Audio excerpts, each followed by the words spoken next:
1 साल बाद reality stone फिर से उभरता है जब खगोल वैज्ञानिक जेन फोस्टर अनजाने में कन्वर्जेंस के रूप में ज्ञात लौकिक घटना का अध्ययन करते हुए उस पर ठोकर खाते हैं, जिससे असगार्ड और डार्क एल्वेस के बीच कई तरह के विवाद होते हैं जो रियलिटी स्टोन का उपयोग करने की कोशिश करते हैं। नौ क्षेत्र थोर डार्क एल्वेस को अकेले ही हराने में कामयाब हो जाता है और रियलिटी स्टोन को कलेक्टर की देखभाल में रखा जाता है।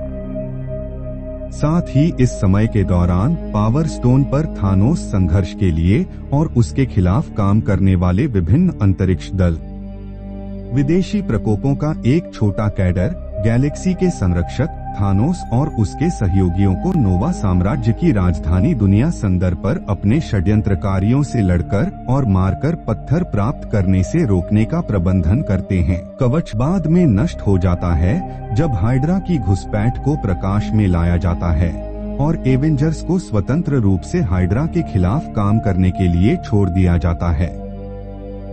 आतंकवादियों के खिलाफ अपनी आखिरी लड़ाई में एवेंजर्स माइंड स्टोन के पार आते हैं, जिसे पहले थानोस ने बरामद किया था, लेकिन लोकी की हार के बाद पृथ्वी पर खो गया। पत्थर के साथ प्रयोग जुड़वा वांडा मैक्सिमॉफ और पिएत्रो मैक्सिमॉफ के सशक्तिकरण और 2 शक्तिशाली एंड्रॉइड अल्ट्रॉन और विजन के निर्माण की ओर ले जाते हैं। हालांकि अल्ट्रॉन मेगालोमैनियाक बन जाता है और मानव जाति का सफाया करने का प्रयास करता है। एवेंजर्स उसे रोकने का प्रबंधन करते हैं, लेकिन संघर्ष से उत्पन्न विनाश उनके और जनता के बीच घर्षण का कारण बनता है।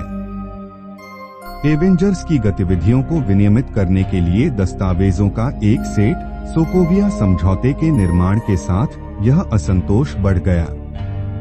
समझौते एवेंजर्स में फूट का कारण बनते हैं, जिससे कई संघर्ष होते हैं और अंतर टीम का विघटन होता है। थोर की दुखवादी बड़ी बहन हेला की वापसी से असगर्ड के विनाश के साथ मिलकर एवेंजर्स टीम का फ्रैक्चरिंग ब्रह्मांड के कई गुटों को कमजोर कर देता है।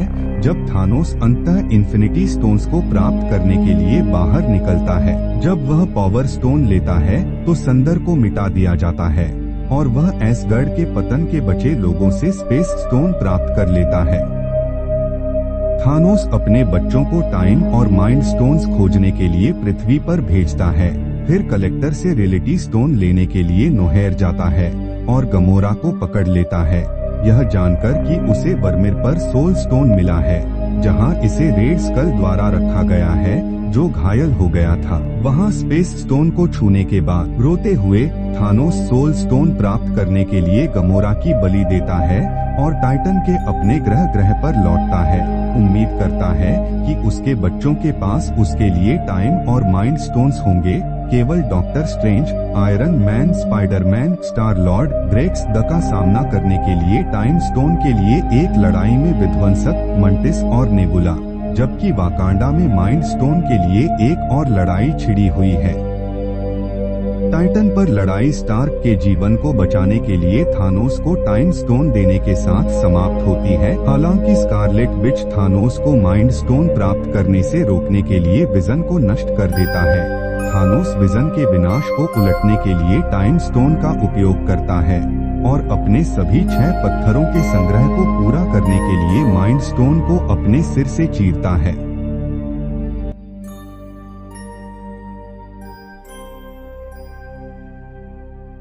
थोर उसे स्टॉर्म ब्रेकर के साथ खत्म करने की कोशिश करता है, लेकिन थानोस अपनी उंगलियों को स्नैप करने और ब्रह्मांड में सभी जीवन का आधा हिस्सा नष्ट करने का प्रबंधन करता है।